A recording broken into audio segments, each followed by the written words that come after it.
រាំងកម្ពុជាមហានគរសក្ការៈតេជោកម្ពុជាអាចារ្យយ៉ាងប្រជាពលរដ្ឋខ្មែរយើងពិតមានមោទនៈ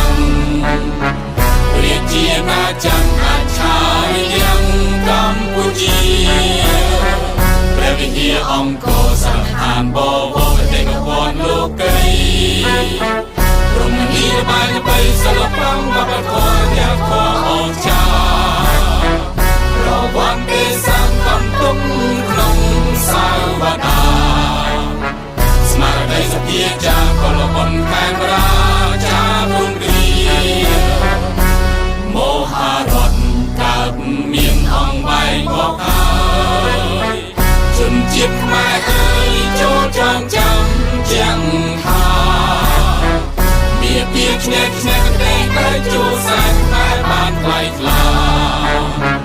រំទីចេស្តាអនុវត្តមាគ៌ានេះជានិរ